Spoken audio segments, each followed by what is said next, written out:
En particular, lo que yo hoy traigo es este slide para ayudarles a ustedes a repensar los puntos fuertes y el hacia dónde va la cinética o la dinámica de el transporte de lípidos, hacia dónde se mueven las cosas. Ustedes quizás no recuerdo en el premédico si lo trabajaron conmigo, creo que hablé algo de transporte de lípidos. Bueno, hoy lo hago mucho más formal, ¿no?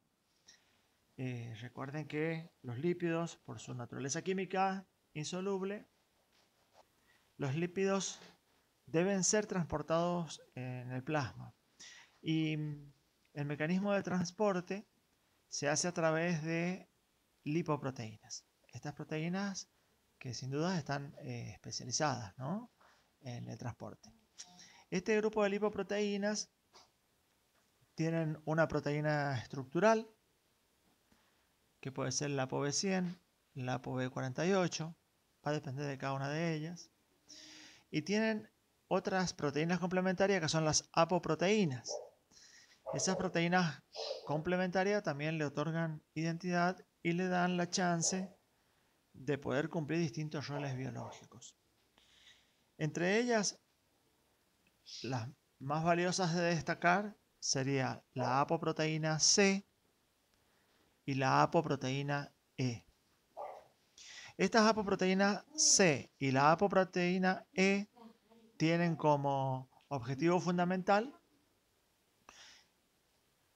hacer lo siguiente. La apoproteína C le permite a la lipoproteína, a la proteína que transporta el lípido, contactarse en las membranas celulares con la lipoproteína lipasa, con esta enzima lipoproteína lipasa, y activarla para que se produzca la descarga del contenido lipídico. Entonces, la apoproteína C tiene como propósito activar la lipoproteína lipasa para que la lipoproteína descargue su contenido en las células de nuestro cuerpo. La apoproteína E tiene como rol fundamental poder contactar con receptores hepáticos para que cuando la lipoproteína pase por el hígado, este ligando de la apoproteína E le permite al hígado capturar esta partícula, procesarla y degradarla. Es decir que la ApoE tiene, de manera resumida, el objetivo de contactar en el hígado un receptor para la degradación de la lipoproteína.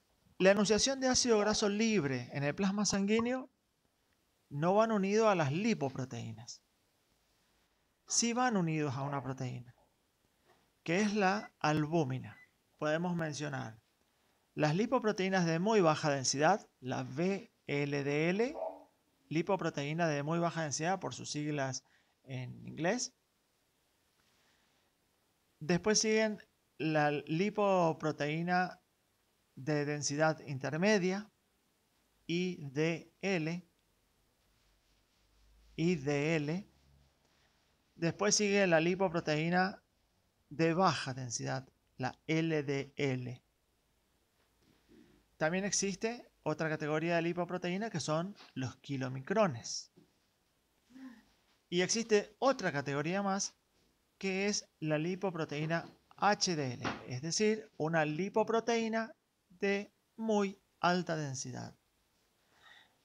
Esto es lo que representan el grupo, todo el contexto de las proteínas especializadas en el transporte.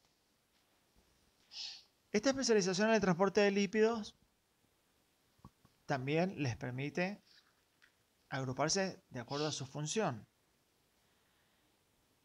La lipoproteína que se especializa en transportar lípidos de origen exógeno son los kilomicrones. Los kilomicrones tienen la capacidad, están acá esquematizados, representados, tienen la capacidad de fijar los triglicéridos, ésteres del colesterol, ésteres del colesterilo y el colesterol. Y también lleva algunos ácidos grasos en su contenido. Estas lipoproteínas, los kilomicrones, se especializan en transportar los lípidos que provienen de la dieta. Por lo tanto, todos los lípidos que son absorbidos a nivel intestinal van a cargarse en los kilomicrones. Estos kilomicrones forman parte del contenido de la linfa, por eso el contenido de la linfa se llama el kilo. Los kilomicrones están principalmente transportados en los vasos linfáticos. Este sistema vascular linfático se conecta con el sistema vascular sanguíneo. El mesenterio tiene vasos linfáticos y vasos sanguíneos. Van cumpliendo diferentes roles. El linfático está cargado de kilomicrones y esos kilomicrones tarde o temprano se van a juntar el sistema linfático con el sistema vascular sanguíneo y el contenido de la linfa se va a volcar al torrente sanguíneo. Los kilomicrones de esa manera llegan a la circulación sanguínea. Bien, para que los lípidos del tubo digestivo, de la luz del tubo digestivo, puedan absorberse de una manera eficiente, ustedes tengan presente que el contenido de la luz intestinal es un ambiente acuoso.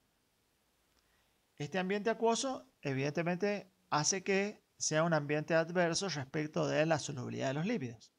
Entonces, el peristaltismo, este movimiento muscular, esta contracción muscular del intestino, el peristaltismo va a provocar un fenómeno de mezcla, un proceso físico de mezclar el contenido de la luz intestinal, de manera tal que junto con los ácidos biliares que son secretados por la vesícula biliar, acá la vesícula biliar está esquematizada de esta manera, los ácidos biliares, estos ácidos biliares actúan como detergentes, como agentes tensioactivos. El jugo biliar, el de la vesícula biliar, los jugos biliares, los ácidos biliares que provienen del hígado, actúan como agentes tensioactivos y le permiten en la luz del intestino a los lípidos constituir micelas, pequeñas micelas que son gotitas muy chiquititas en donde se organizan las cabecitas polares hacia afuera y estas microgotas contienen todos los componentes apolares hacia el interior. Estas microgotas aumentan la superficie de contacto con las células del intestino y de esta manera pueden ser internalizadas.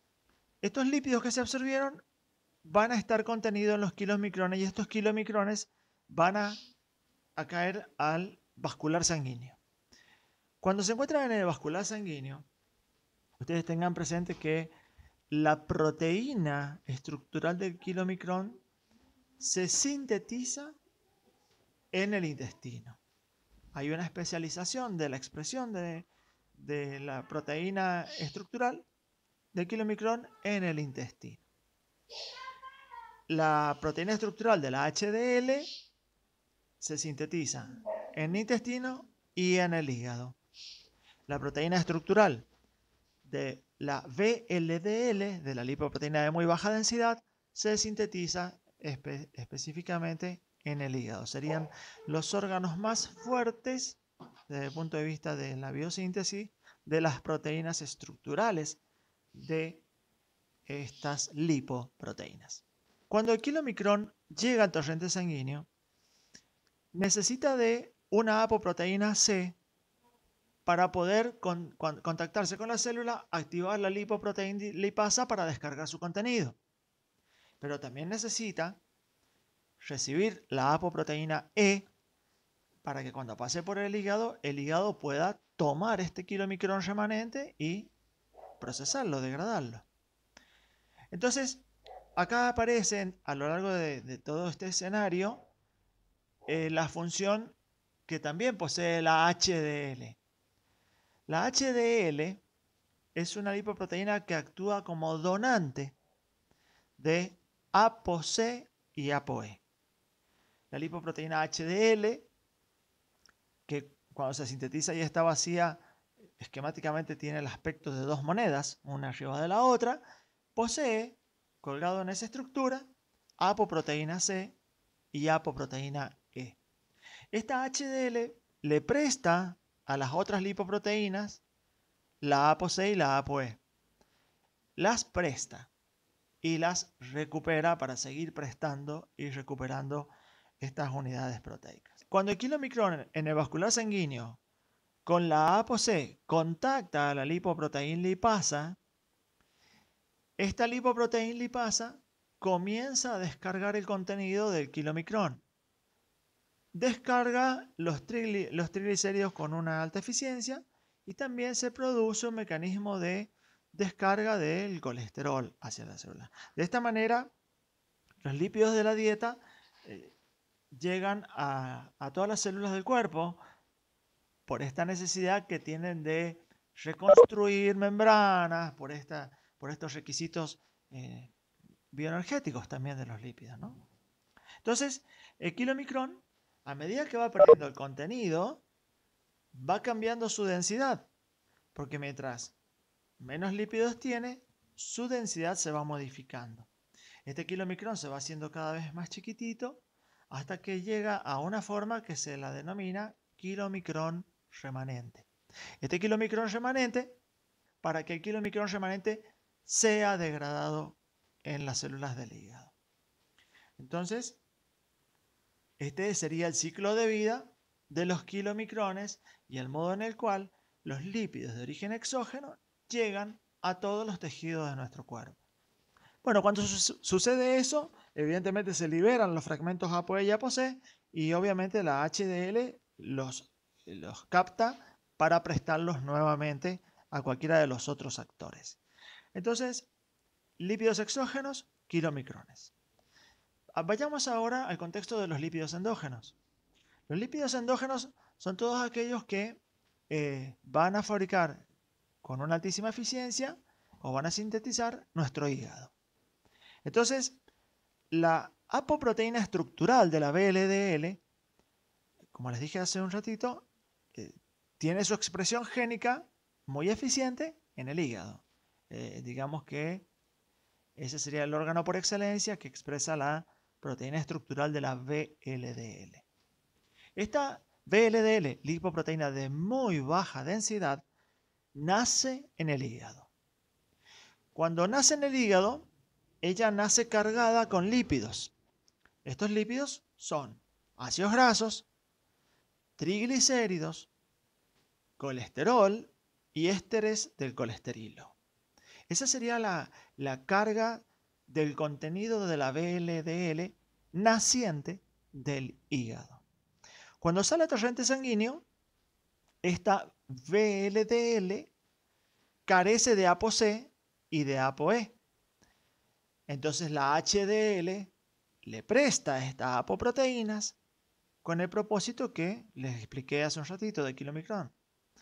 Entonces la VLDL va a ir circulando por el torrente sanguíneo contactando células de manera tal que cada vez que encuentra la posibilidad, la ApoC, de activar a la lipoproteína lipasa, va a descargar el contenido de la VLDL, lipoproteína de muy baja densidad.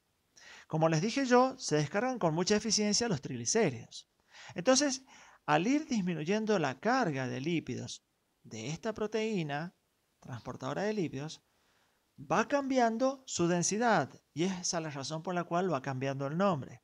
Entonces, a medida que va circulando la VLDL y va contactando células, va descargando triglicéridos, va descargando un poquito de algunos ésteres de colesterol, ácidos grasos fundamentalmente, va a ir cambiando su densidad y se va a convertir en IDL, lipoproteína de densidad intermedia.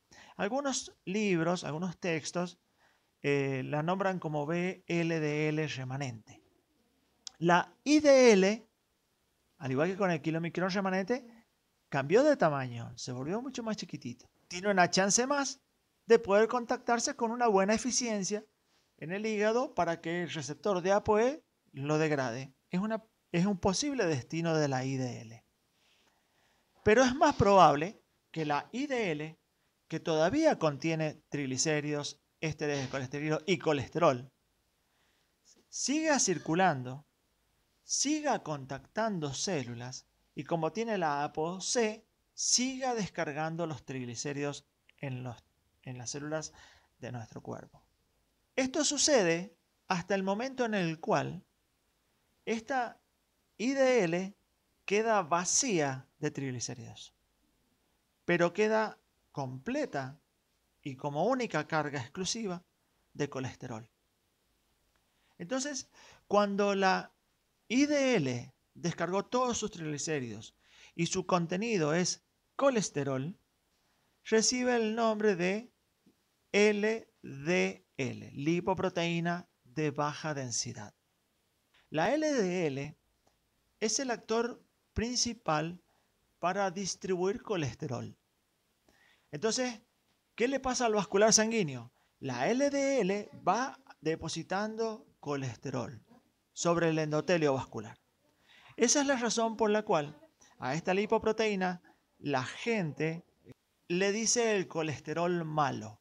Cuando las personas se refieren al colesterol malo, tengo alto el colesterol malo, está hablando específicamente de que tiene elevada la concentración de la lipoproteína LDL. ¿Y por qué le llaman así? Porque es la que va a llevar a depósitos en las arterias y a partir de ahí a la formación de ateromas. La dinámica del transporte de los lípidos endógenos es la VLDL que cambia a IDL y termina siendo LDL. ¿Qué se modifica entre ellos? La concentración de triglicéridos.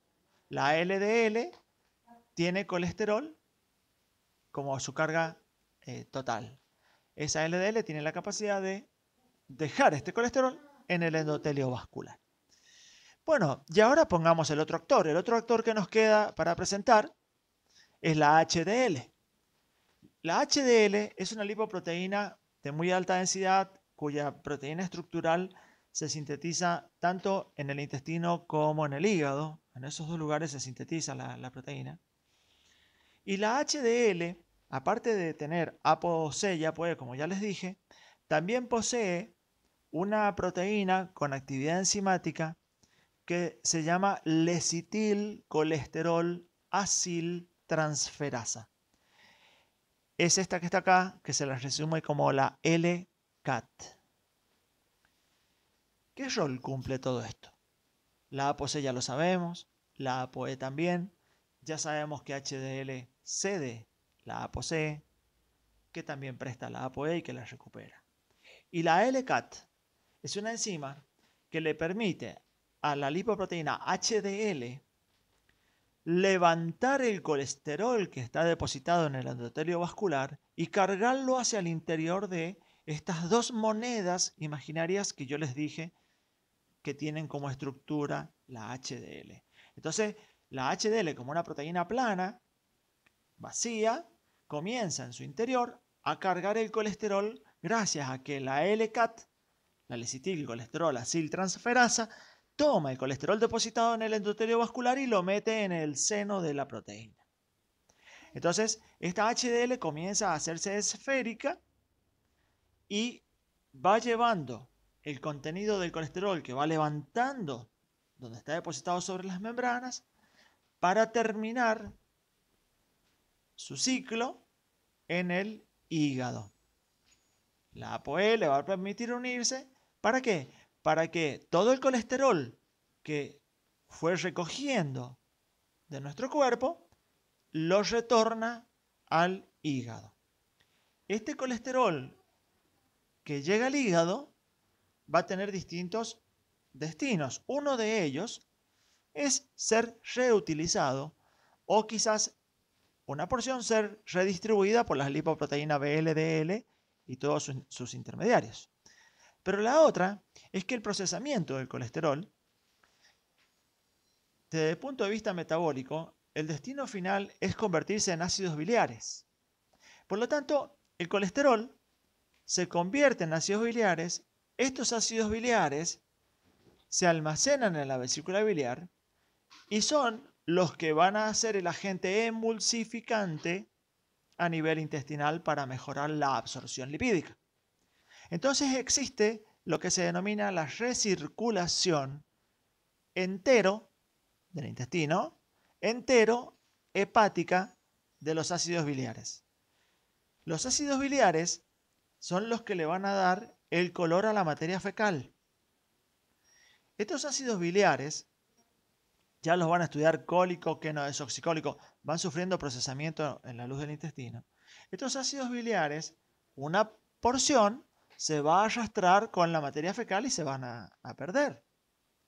Pero hay otra porción que va a ser reabsorbida en este proceso como un fenómeno de economía metabólica. Entonces, hablar de esta economía metabólica, de esta conservación de los ácidos biliares, que no se pierde el 100% de los ácidos biliares por materia fecal, está hablando también de una economía de colesterol. Y esa es la razón por la cual romper la circulación enterohepática de los jugos biliares es un factor cardioprotector, es un factor que disminuye el riesgo cardiovascular. Consumir fibras vegetales, hacer que el tránsito intestinal aumente. El hecho de que haya un componente osmótico intestinal que aumente el peristaltismo, disminuye la tasa de reabsorción de ácidos biliares. Entonces, cuando uno comienza a aumentar la excreción de ácidos biliares por el intestino, esta recirculación enterohepática obliga a que el colesterol, en vez de ser reutilizado o almacenado, sea promovido a ácidos biliares para atender la necesidad de la formación de agentes emulsionantes en el intestino. Está claro que ahora podemos intuir que el colesterol bueno es la fracción del colesterol que está contenida en la lipoproteína HDL, porque ella está especializada en tomar el colesterol de los vasos sanguíneos y poderlos llevar al hígado. Entonces aquí es donde aparece como definición el índice aterogénico. Es decir, la relación de concentraciones que existen entre la HDL y la LDL. Esta relación de la lipoproteína que está depositando colesterol versus la lipoproteína que está levantando el colesterol, como resultado final va a dar tres escenarios. Que se mantiene el equilibrio del colesterol manejado en el endotelio vascular, o que predomine el depósito y va a terminar en un ateroma, o que predomine la limpieza del colesterol, el levantar el colesterol de la HDL, y vamos a terminar, si es así, con un vascular sanguíneo, con un endotelio vascular bastante libre de este evento de depósitos de colesterol como placas. Esta dinámica de las lipoproteínas tienen mucho que ver con factores dietarios, con hábitos y con las expresiones adecuadas de las proteínas. Es muy común pedir lo que se denomina el perfil lipídico. El perfil lipídico va a requerir como mínimo dosaje de colesterol total. Cuidado que cuando uno dice colesterol total, no está pudiendo tomar ninguna apreciación ni ninguna decisión médica. ¿Por qué? Porque cuando decimos dosaje de colesterol total, dosa el colesterol de los kilomicrones, de la HDL y de los distintos estadios de la VLDL. Entonces, ustedes deben prescribir dosaje de colesterol total y dosaje de HDL colesterol, dosaje de LDL colesterol. También tenés que pedir dosaje de triglicéridos, porque existen hipertrigliceridemias familiares endógenas y otras que no son necesariamente endógenas, que tienen que ver con lo conductual del paciente, pero que los triglicéridos también provocan ateromatosis, provocan patologías vasculares por obstrucción, los triglicéridos también. Entonces, un perfil lipídico incluye dosaje de triglicéridos, dosaje de colesterol total, dosaje de HDL colesterol y dosaje de LDL colesterol. El laboratorio tiene las estrategias bioquímicas para poder separar las fracciones de colesterol de acuerdo a la lipoproteína.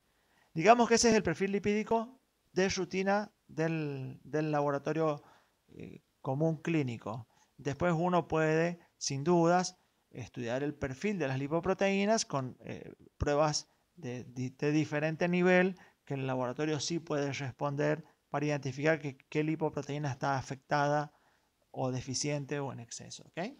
Entonces, agregamos el concepto de perfil lipídico entendiendo todo este proceso.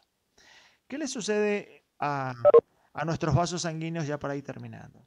A nuestros vasos sanguíneos obviamente le va a ir sucediendo que la LDL que va depositando de una manera crónica el colesterol, siempre y cuando la relación esté rota con la HDL, la predominancia de depositar va a ir obstruyendo la luz de los vasos sanguíneos. Esta obstrucción de la luz de los vasos sanguíneos va a provocar un fenómeno relacionado con la física. La velocidad sanguínea, cuando encuentra un estrechamiento del área, el vector de velocidad aumenta por el centro de este conducto, aumenta por el centro. Entonces, al pasar y acelerar la sangre acá, que eso es lo que cuando ustedes ven un ecodoppler color, ven que cuando van haciendo un ecodoppler de alguna arteria, cambia de colores y en la parte del medio tiene un color diferente que en la periferia. Es decir, en el ecodoppler acá tiene un color distinto que en la periferia del vaso. Bueno, está midiendo la velocidad con la que la sangre pasa. Entonces cuando se empieza a estrechar el vaso, aumenta la velocidad en el centro, digamos que pasa un chorro con mucha fuerza. Y cuando estoy hablando de una fuerza en este sentido, vectorial, estamos hablando que acá aumenta la presión y acá entonces ustedes tienen que empezar a incorporar el pensamiento de la hipertensión y la tensión arterial, ¿no? Vayan agregando todos estos factores asociados también al colesterol. Entonces, esta cinética, esta velocidad tan marcada de la sangre en el estrechamiento hace que en esta zona del vaso detrás de esta pequeña obstrucción parcial, el aumento de la velocidad acá obliga en esta zona a que haya una disminución del vector de velocidad de la sangre. Esta disminución del vector de velocidad hace que hayan en esta zona detrás de la obstrucción un reflujo, una caída de la velocidad. Si la velocidad de la sangre cae en esta zona, aumenta el contacto de las plaquetas. Y ese aumento del contacto de las plaquetas activa a los tromboxanos, que son un factor agregante plaquetario. Estos tromboxanos aportan factores tisulares y otros factores para la cascada de la coagulación. Y esa es la razón, el fundamento bioquímico por el cual comienza a formarse detrás de esta obstrucción, comienzan a pegarse las plaquetas y se promueve la generación de un coágulo.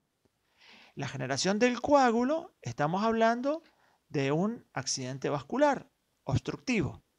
Esta conformación de un coágulo acá detrás del ateroma va a provocar de ahí en adelante hipoxia por falta de irrigación sanguínea y por lo tanto el infarto de las células que irriga dicha arteria. Entonces, el hecho de que las células endoteliales vayan teniendo un revestimiento de lípidos, ustedes piensen lo que significa tener esta pátina de colesterol sobre la membrana celular. Evidentemente, el proceso de los flujos de intercambio en las membranas, ya sean hacia los líquidos intersticiales o en este caso hacia la sangre, se ve evidentemente afectado. Entonces comienzan a producirse fenómenos de oxidación de los lípidos de membrana, empiezan a aparecer radicales libres. Estos radicales libres oxidan y peroxidan los fosfolípidos de membrana, comienzan a lesionar la membrana de estas células endoteliales y como una respuesta, como un mecanismo histológico, las células comienzan a secretar calcio. Este calcio comienza a formar parte del ateroma y empieza a calcificar una porción de este depósito lipídico. Entonces, esta parte que se comienza a calcificar es una parte que, de alguna manera lo podemos decir, queda eterna. Es decir, queda para siempre hasta que algún fenómeno mecánico lo libere o algún fenómeno quirúrgico. Pero hay una porción de colesterol fresco, de colesterol nuevo, que no va a estar necesariamente calcificado y este puede tener una zona de fractura y de acá desprenderse porciones del colesterol y obstruir hacia adelante vasos más pequeños que van a dar lugar también a un infarto celular detrás de esa obstrucción. En este caso es por el desprendimiento de una placa de ateroma. Este proceso puede suceder ya sea de forma espontánea, por la misma presión que la sangre está impactando para pasar por el estrechamiento. Bueno, acá hay una representación de acúmulo de plaquetas, ¿no? La formación de un coágulo. Entonces, no solamente por el fenómeno físico de la velocidad, sino también que si nosotros hacemos, por ejemplo, masoterapia, podemos con nuestras manos apretar el vascular sanguíneo que tiene este depósito y desprender porciones de colesterol que no están calcificadas. Y estas porciones de colesterol obstruir arteriolas hacia adelante. Esa es una de las tantas razones por las cuales la masoterapia y el drenaje linfático, por ejemplo, tienen como contraindicación el embarazo. ¿Por qué? Porque hay evidencias de que aumenta el flujo del contenido linfático hacia el torrente sanguíneo, aumentando la carga de kilomicrones. Entonces producen una hiperkilomicronemia que puede obstruir arteriolas de la placenta y provocar el infarto placentario. Y también, por una cuestión mecánica, si nosotros metemos a esta imagen que tenemos acá, empezamos a comprimir este vaso, es muy probable que se puedan desprender fragmentos de colesterol fresco y obstruir arteriolas y capilares de la placenta, al menos como el ejemplo que yo estoy representando. El ateroma calcificado, por él espontáneamente no se va a mover de ahí. Entonces, esa también es una de las tantas razones por las cuales cuando te haces un estudio de una angiografía, cuando entran por algún mecanismo mecánico, por algún dispositivo biomédico en arteria, es la razón por la cual te hacen firmar el consentimiento informado de que aceptas el riesgo de muerte. ¿Por qué? Porque evidentemente, si vos entras con un dispositivo mecánico que no le permite ninguna negociación al vaso, porque está calcificado, porque está estrechado, y empujás con el endoscopio, empujás, evidentemente puedes desprender fragmentos que pueden ir a parar a obstruir algún vaso más pequeño hacia adelante. El rol de los AINES, de los antiinflamatorios no esteroidales, como la aspirineta, es decir, el ácido acetil salicílico en concentraciones de hasta 200 miligramos. Si la aspirineta tiene como propósito que hasta 200 miligramos del ácido acetil salicílico actúan con una alta especificidad en la inhibición de la ciclooxigenasa isoenzima de las plaquetas. Es decir, la isoenzima que está en las plaquetas se inhibe con 200 miligramos. Entonces, de esta manera, lo que estás haciendo, estás disminuyendo la carga de tromboxanos en las plaquetas. Por lo tanto, lo que estás disminuyendo es la capacidad de agregarse de las plaquetas. Por lo tanto, si hay una obstrucción o hay una disminución del vascular sanguíneo en el diámetro, esto que yo les decía de la caída de la velocidad de circulación sanguínea, bueno, las plaquetas chocan con la misma frecuencia que en cualquier paciente que no toma aspirina, nada más que estas que están con la carga de ácido acetil salicílico en 200 miligramos, están frenadas en esta capacidad de agregarse. Entonces, de esa manera es que actúan como cardioprotectores el consumo de la aspirineta o la cardioaspirina. Si bien la cardioaspirina tiene en diámetro el comprimido el mismo tamaño que cualquier otro, en realidad es todo almidón. Lo que vale es que la concentración de ácido acetilsalicílico es de 200 miligramos para que la inhibición sea selectiva de la isoenzima de las plaquetas. Así que bueno, chicos, seguimos en contacto. Espero que todo haya salido bien y que ustedes, junto con la familia, se encuentren muy bien. Nos encontramos en la próxima clase, chicos.